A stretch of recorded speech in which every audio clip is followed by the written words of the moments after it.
Hello, I'm Dr. Scott Watier. And I'm Tommy Welling, and you're listening to the Fasting for Life podcast. This podcast is about using fasting as a tool to regain your health, achieve ultimate wellness, and live the life you truly deserve.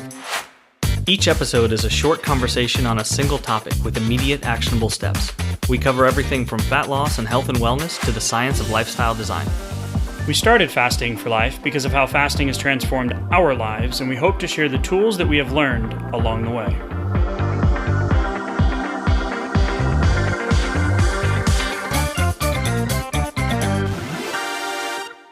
Hey everyone, welcome to the Fasting for Life podcast. My name is Dr. Scott Watier, and I'm here as always with my good friend and colleague, Tommy Welling. Good afternoon to you, sir. Hey Scott, how are you? Doing fantastic, my friend. Excited for today's conversation. We're going to be having a conversation from an article that came out of levels.com, and it was on their blog under the nutrition, the explainer category. And it says, are long-term fasts or water fasts good for you? So we're just going to have a conversation around some of the nuance and kind of highlight some of the pros and cons.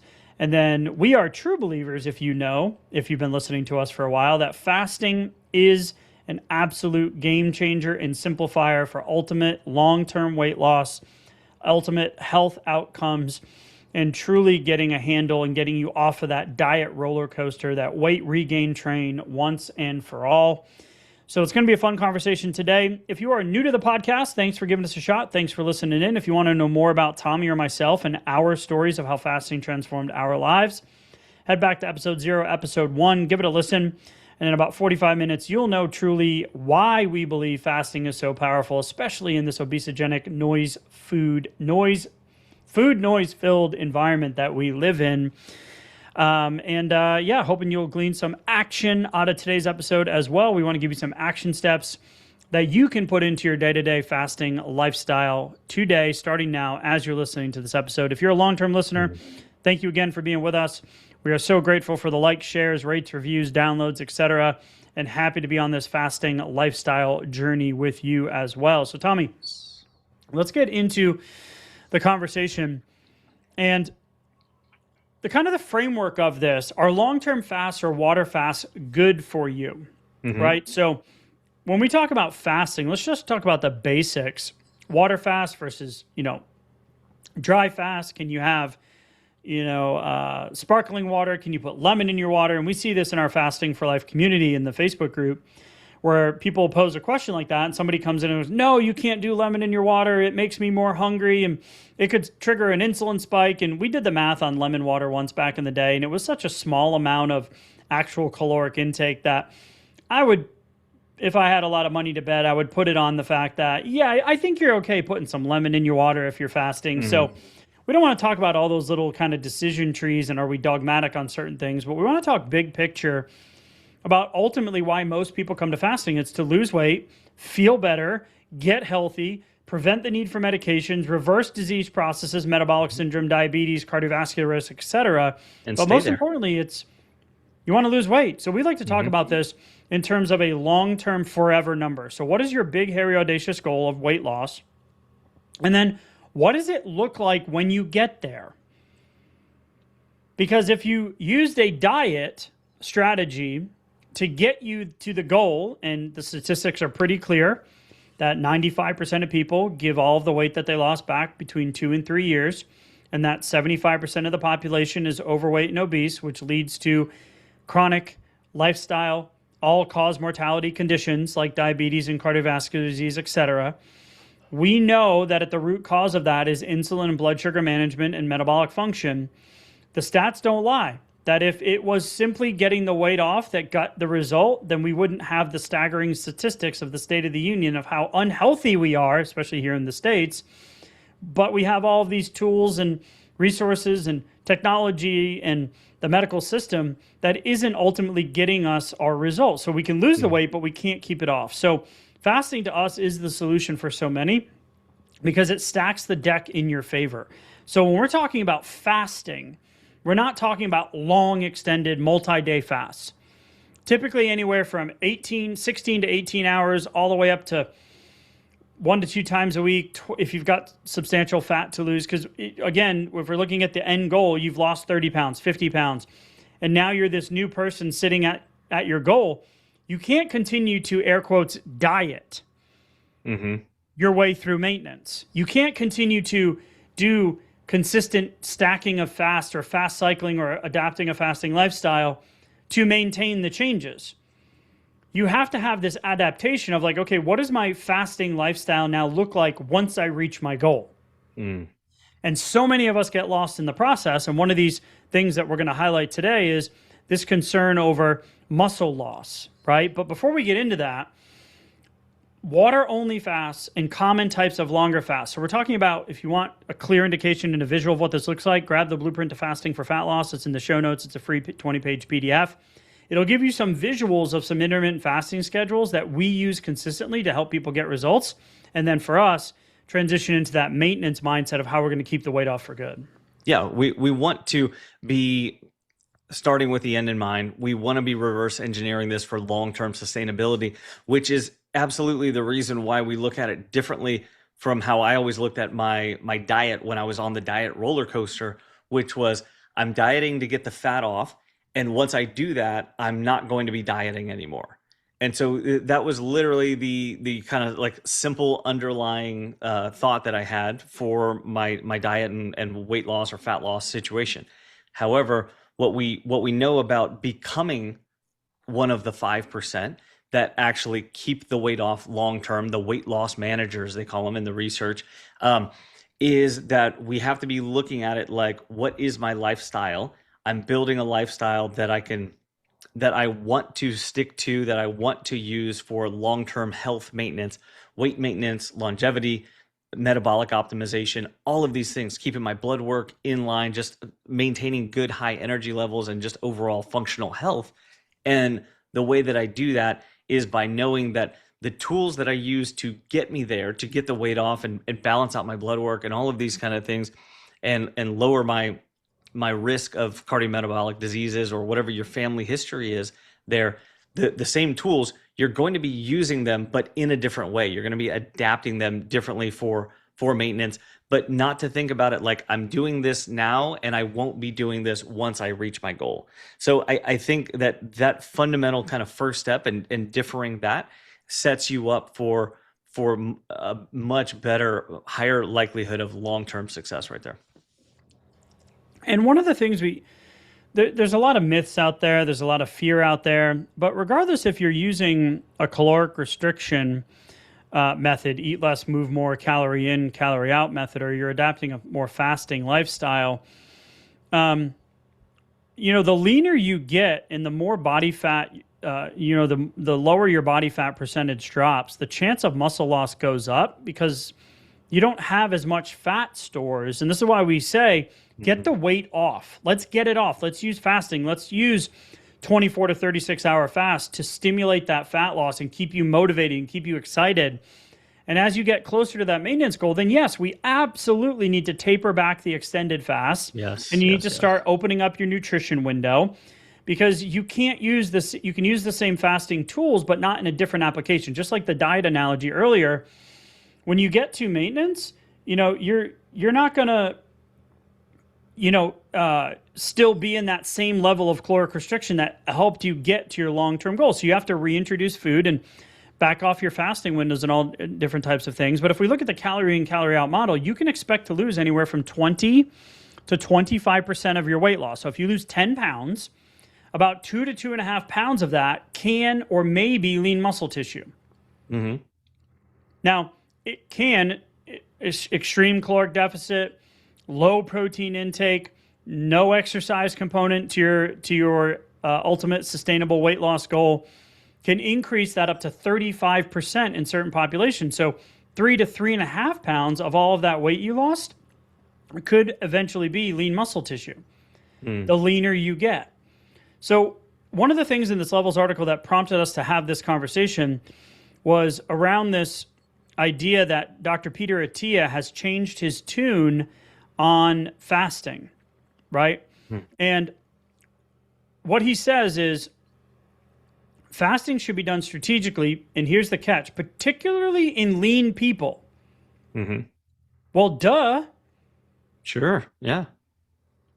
Thomas DeLauer, same thing. That dude runs around with an 18 pack, right? Like he's lean. He's doing like he's working on endurance. He's working on output. He's working on performance.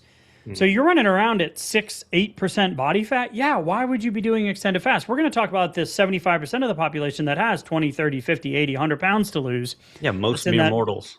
Yeah. That where we have those fat stores, which will help preserve the lean muscle tissue. So when we look at it kind of from a fasting for life standpoint, we want to give you the tools and kind of really just once and for all kind of put this muscle loss conversation in its place. So go ahead, Tommy. I was just going to say that I think part of that, at least for me, started with one of my big fears around fasting when I was first getting started was definitely around the muscle loss, because most of my muscular and strength gains had been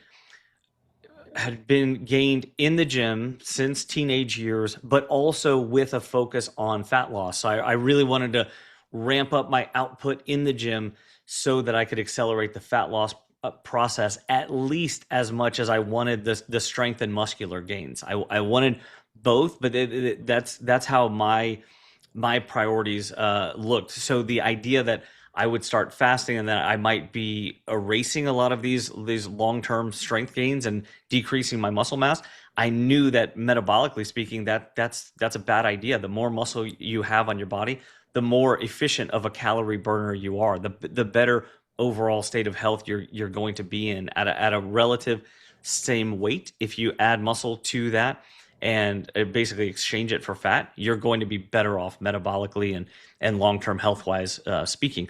So the other thing, to be more specific, would be the protein timing. This idea that you have to be getting in a certain amount of protein, 30, 40, 50 grams, right after your exercise, within like a 60-minute anabolic window. That's something that's been debunked over the last, like many times over the last couple of decades. But that is something that I heard a lot growing up and during my time in the gym. And that was one of those things that kind of pushed me away from fasting as well, because I wasn't thinking about it as like what's my daily average protein intake? What's my weekly average protein intake? I was thinking about it as this highly sensitive little anabolic window that, again, has been debunked. And just knowing that, I think, can be a confidence booster to say, well, okay, I can go after strength gains and I can lift weights, I can do resistance training, and I'm not just sensitive to this, small little protein window afterwards. So if it is another 12 hours until my nutrition opportunity, because I'm working out at 6 a.m., but I'm not having food until 6 p.m. tonight, that's okay. And that my body's not going to care. My daily and weekly average of protein intake is going to be good, and I can still focus on this fat loss and preserving muscle mass too. So let's talk about the benefits of fasting, right? And Dr. Attia even mentioned, he was on the Metabolic Optimization podcast with Thomas DeLauer that we mentioned. He used to regularly complete these longer fasts, but he was a lean individual, right? So there's no need to be doing it. But he even says, if you're talking about someone who has 35% body fat and insulin resistance, I think fasting is a very effective tool, right? And it's okay because they're probably going to lose very lean muscle mass because they're probably going to lose more fat mass along the way. And that's what we see in the research. So we're going to share some of the research articles here that back that claim up. And this is something that I've seen personally in my DEXA scans and in my body composition changes and what we see inside of our coaching with our coaching clients that are working on that maintenance equation after they've lost the weight. We really want to focus on that, building that lean muscle tissue. So if we're just looking in a fasting vacuum and you're not prioritizing protein like you just said, or adding in resistance training to stimulate muscle growth, then you're probably setting yourself up for long-term failure. But if you've got 80 pounds to lose, we don't need to work on building the consistent fasting. We don't need to work on those levers right now. We need to start getting the weight off, getting you excited, keeping the motivation up, helping. We just did a podcast episode last week on hunger, help mitigating the hunger and allowing all those wonderful benefits of fasting to kick in. So when we start fasting, the benefits are your blood glucose and insulin are going to come down. And within 12 to 36 hours, your body's going to start burning that fat stores and producing ketones. Ketones have been shown to help curb appetite, improve insulin sensitivity, reduce inflammation. And it's ultimately going to increase your circulating ketones. It's going to lead to more moderate weight loss, which is going to keep you excited about the process. Because I don't know about you, but has anyone started a new, I'm going to eat less, move more, workout, I'm going to work out 5 days a week. I'm going to I'm going to eat, 3 to 5 small meals a day. And then you lose a couple of pounds and then you hit the dreaded plateau, right? Or you lose 10 pounds, you got 30 to lose and you're stuck, right? Fasting really is going to allow the acceleration and the excitement to stay, because we know that willpower is finite. And when you get unmotivated, then you don't take the actions that you need and form the habits that you need for long-term sustainability.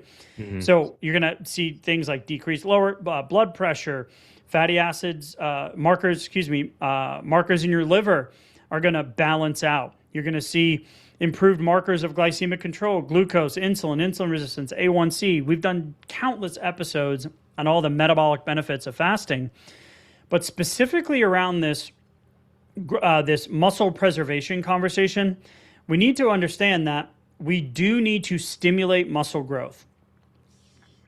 So the worst thing you could do is fast, not prioritize protein, and not have some form of movement or exercise in your long-term plan.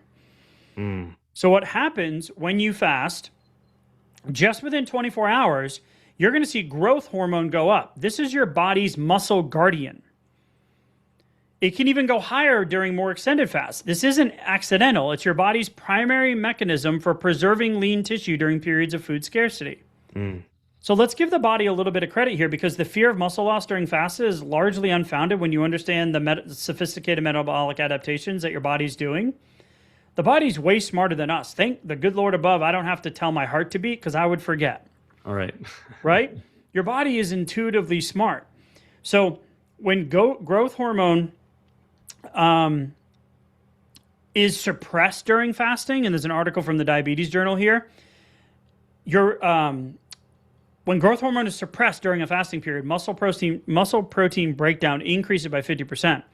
But when growth hormones levels are maintained, muscle protein breakdown also remains controlled. So when you fast consistently and your body is losing the body fat and stimulating the ketones and your glycogen depleted, and it has a quick light switch pathway to tap into those long-term fat stores, you're actually protecting your lean muscle tissue. Now, if you are a lean individual, you don't need to be doing extended fast longer than 24 hours. I would argue you don't need anything more than probably 14 to 16 hours of fasting. Yeah, because you need that nutrition opportunity window to be long enough so that you're consistently bringing in all of the calories, all of the nutrients that you need, because you don't have long-term fat stores to supplement that, like somebody with fat to lose, right? Yep. And here's the secondary thing. As you become glycogen depleted, insulin and glucose come down, your body enters ketosis. This is incredibly efficient at preserving muscle tissue. This is the beta-hydroxybutyrate. This is the primary ketone. This directly decreases leucine oxidation and promotes protein synthesis in skeletal muscle, even at very low ketone concentrations. So we'll hear this.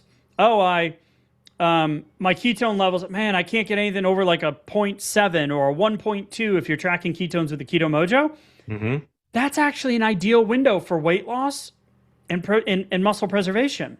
Yeah, it's great. When you get into those higher levels of ketones, now you're into therapeutic ketosis and your body's restructuring and autophagy's kicking in, and it can be really powerful for healing, let's say, psoriasis or gut dysfunction or metabolic disease. But that's like not the general use case if you're trying to lose weight and become more healthy. Yeah. So on ketones, being within that nutritional ketosis kind of window and range means that it's not just all about higher is better. And I think that going into starting to measure ketones, we hear that a lot. Like, I just want to see my ketones come up. Higher is not better. Let's get into that nutritional ketosis kind of range, and then let's just spend most of the time there. And your body's going to be in a fat adapted kind of state. It's getting into ketosis. So that means it's using mostly long-term fat stores for fuel. And that doesn't happen until you've had a chance to burn through the last meal that you had, or the last meal plus any stored glycogen that you also had. So depending on the size of your meal And if you've been sporadically fasting or if you've been more consistently fast cycling, that's going to determine your relative state of glycogen depletion or repletion. So this might be, if you had a small meal last and your glycogen stores were already depleted, might just be a few hours to burn through that last little mini meal that you had. But if you were completely glycogen full and you had a bigger meal, you could be looking at 24, 30, 36 hours, 40 hours even before you even need to switch into long-term fat stores. And that's Yep. part of some of the counterintuitive nature, but also what kind of drives some of the sporadic results, but also sporadic use and physiologically imbalanced use of fasting that can actually lead to more of the diet roller coaster type of results and mindset, even when you're using fasting, which we Yep. absolutely want to steer clear of. Yep. Absolutely. So we've got growth hormone protective, and we have ketones. Ketones are incredibly efficient at preserving muscle tissue, right? So getting into that transition into ketosis, using not just that periodic fasting, but the consistent fasting efforts is going to get you there quicker. You'll get the benefits of autophagy. You'll get all of the benefits, especially if you're prioritizing protein and doing some form of either low intense steady state activity. So like walking with a weight vest, even just walking if you're completely sedentary, it's a weight bearing activity. Yeah. And then adding in resistance training 2 to 3 times a week, resistance bands, dumbbells, nothing crazy, not 3-hour workouts in the gym, but just getting your body moving and stimulating that protein muscle synthesis when you're prioritizing protein. Yeah. So what does the research actually show? So there's a couple things we want to highlight here is strength preservation despite weight loss. This is a groundbreaking study in Nature 2025 that found that maximal leg muscle strength was completely preserved during 7 days of fasting, Yeah. despite measurable lean body mass loss. Well, wait a minute. How is that possible? So here's what happened. The lean mass loss was measured by DEXA scans, included water, glycogen, and other non-muscle components, not actual contractile muscle tissue or the true skeletal muscle tissue. Right. Look at bodybuilders, right? And we know that it takes a lot of time to build lean muscle tissue. It's not something that just happens overnight, Right. right? Just like you wake up and you fast for 24 hours, you're down 4 pounds. You didn't just lose 4 pounds of fat, Right. right? That's not how it happens. It takes years for that to accumulate. So we know that anywhere from 1 to 1.5 to 1.5 pounds of lean muscle gain over the course of 30, 60, 90 days is the typical growth rate. And then it slows down after that initial 30 to 60 day period. So we know bodybuilders that do bulking and cutting, they do those cycles for 3 to 6 months and they may put on 6, 8, 10, 12 pounds, but they're optimizing for muscle growth.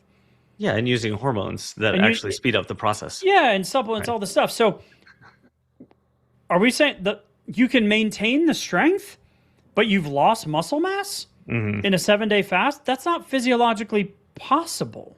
Right. It's an experimental procedure limitation. Right. So just understanding that water's moving around, even seeing that immediate drop in water weight because insulin comes down, because aldosterone levels signal the kidneys to actually let go and excrete the water because the glycogen doesn't need the water since you burn through the glycogen, is key to understanding why you would look at this and go, oh, okay, well, muscle mass seems to be smaller after 7 days of fasting. The muscle cells haven't changed. There's been no time for atrophy to actually happen. So it's really, really encouraging that the strength is still there after 7 days. Although after having been through multiple 7-day fasts, I can personally attest, yeah, I felt stronger than when I started the fast, not weaker. So it makes intuitive sense, but it's good to see that there's an understanding behind those buckets. But even the fat cells have water within them. So as you're burning through and decreasing the storage of your fat cells, it's actually a water shifting mechanism if you look at it within a DEXA scan or another advanced tool like that too. Yep. And there's more studies. So the intermittent fasting, recent research on intermittent fasting shows remarkable results. Participants reduce body fat while maintaining comparable skeletal muscle mass to control groups. So you're enhancing the protein synthesis. That's why we always say prioritize protein, prioritize protein, prioritize protein. It enhances that protein synthesis signaling when nutrients are reintroduced. So you may see a slight decrease initially in those longer extended fasts, which again, we don't recommend for everyone. You don't need that to ultimately lose weight consistently day over day, week over week, month over month. And you're getting the repetitions at those real life examples on how to make better food choices and how to, not go to the ultra refined, processed, highly obesogenic food world that we live in. So you're getting the repetitions through this consistent fast cycling, not periodic fasting, but consistent fast cycling for fat loss. So you're going to see that stimulated muscle growth, just like the anabolic window. It's the consistent consumption of protein day over day, week over week, not just this, I have this anabolic window that I need to get my protein in to keep my muscle mass in check, or my lean tissue loss in check. So when we look at some of the studies, we've mentioned a couple. We mentioned the 7-day fast. There's also one out of the Journal of Nutrients in 2020, the effects of intermittent fasting combined with resistance training on lean body mass. Here's the key: combined with resistance training on lean body mass. Body fat mass or percentage was significantly reduced in 5 of the 8 studies, and lean body mass was generally maintained. When one study actually showed an increase in lean body mass. Yeah. So, we've heard the argument that you have to be in a caloric surplus in order to build lean body mass. But think about it this way: when you have long-term fat stores on your frame, that can become your access to a caloric surplus. So typically, as we go through a major fat loss transformation, we have less of a stress of gravity on our frame and on our skeletal system, so that we actually have less of a need for so much muscle mass. So typically we have a kind of a proportional decrease that happens over time, which is where you mentioned the weight vest, and that, so like rucking or using a weight vest can be an extremely effective way at supplementing and mitigating that loss right there, where you continue to get the stimulation on your skeletal frame even while the weight comes off of your body. So that's a great way to think about it too. You can actually supplement the process there. Yep. And then that one study we mentioned earlier, this is out of the Journal of Diabetes, the protein retaining effects of growth hormone during fasting. And it inhibits that muscle protein breakdown. So consistent fasting efforts, elevating your ketones, getting the glycogen out, allows your body to tap into fat stores more efficiently, which then allows you to have the substrates needed to protect and maintain that lean muscle tissue. Yeah. So as you're getting closer to your goal weight, we want to just, again, begin with this end in mind, that we want the metabolic flexibility. So what are you looking at in terms of short-term versus long-term fasting? The research is clear. Short-term fasting, 18 all the way up to 72 hours, with proper nutrition, proper protein paste, focusing on protein, prioritizing protein, maintains muscle mass while still providing the metabolic benefits. Even extended fasts show muscle strength preservation when approached correctly. But the key here is, and we've been saying this for a while, is combining fasting with resistance training. Because resistance exercise helps retain muscle mass. Not you're only getting the growth hormone protective benefits from the fast, but you're also going to be getting the muscle stimulation from the resistance training. And that's going to help change that body composition while you lose the weight. Because the fear of muscle loss during fasting is based on that kind of dated understanding or misinterpreted application of the research. And your body is far smarter than we give it credit for. It has sophisticated mechanisms to preserve that muscle tissue. You're not in a starvation study, right? Yeah. Right? So are you ready to trust your body? Are you ready to, once and for all, get off that diet mindset, use fasting as the optimizer to reduce hunger, increase ketones, increase autophagy, keep the momentum up? Because with fasting, you can see the scale move a lot more quickly than just a, eat less, move more calorie in, calorie out model. And that's ultimately what we want for you is to know that you're preserving your lean muscle tissue, and that when you get to maintenance, it's a different conversation of how you maintain that, but you're still going to use fasting. You're just going to change the duration in the application. Yeah, and I think a good way to kind of wade yourself into the waters, especially if you're a little concerned about muscle loss, or that's been kind of one of those fear or kind of self-talk points for you, like it was for me in the beginning.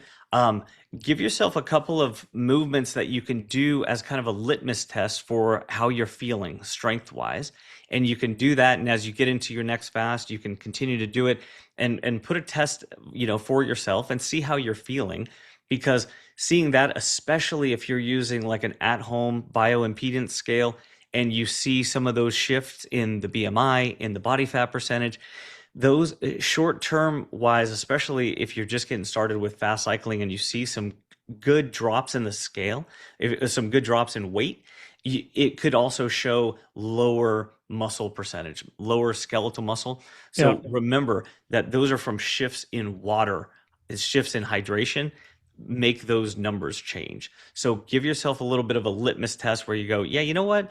Okay, I heard the guys, they said to be kind of skeptical about these, especially with some of the larger shifts when I'm just getting started, or getting back on track. So let me go try out my strength. Let me see how I'm feeling, because I think that there's a very good chance that you're going to feel very strong. You might even feel stronger than when you started the fast, or from the last couple of weeks, especially if you're doing some deliberate resistance training.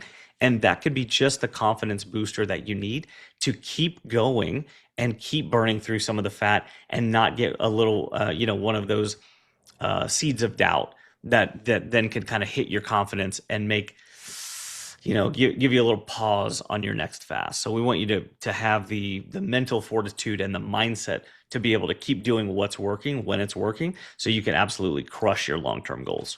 Yep. And if you're leaner, closer to your goal weight, you don't need to be doing the extended fast. We want to encourage you that, yes, that was the tool or the vehicle that got you there. I still do a long 5 to 7 day fast 1 to 2 times a year. I love the way I feel. It re-anchors me to my purpose. It promotes autophagy. There's the clean out studies, with Walter Longo, showing that it's just kind of a great system reset. It's a mental challenge. It's a spiritual challenge, right? But most days now, I'm looking at anywhere from a 16 to a 22-hour window. I'll do a 24-hour fast every Sunday because it just simplifies my week and my day, and it sets me up for a great, productive, busy Monday. So this is a journey for each and every one of you, and that's why we do and have the resources we have, is because we want to customize this and tailor this to you. So just remember, as you get closer to your goal weight, you're going to want to make sure you're focusing on resistance training and prioritizing protein, so you can keep that lean muscle tissue. And as we age, that's going to be the freedom card to staying vibrant, staying mobile, being able to not deteriorate, as we see in this country here as you go into your 50s, 60s, 70s, and 80s, but giving you the freedom to be able to be vibrant and increase your longevity and truly get the results you want. Now, in terms of fat loss, let's hit that consistent fasting effort. Let's prioritize that protein. Let's start getting some movement in. Let's keep the momentum and the energy high, and just put this muscle wasting loss conversation to bed once and for all. If you're looking for more support, we have our last challenge of the year coming up, November 19th. If you want more resources, head to the show notes, click the links. We've got the Blueprint to Fasting for Fat Loss, our sleep guide, our insulin assessment. If you got questions, feel free to reach out. But Tommy, appreciate the conversation today, man. And as always, we'll talk soon. Thank you. Bye. So, you've heard today's episode, and you may be wondering, where do I start? Head on over to thefastingforlife.com and sign up for our newsletter, where you'll receive fasting tips and strategies to maximize results and fit fasting into your day-to-day life. While you're there, download your free Fast Start guide to get started today. Don't forget to subscribe on iTunes, Spotify, or wherever you get your podcasts.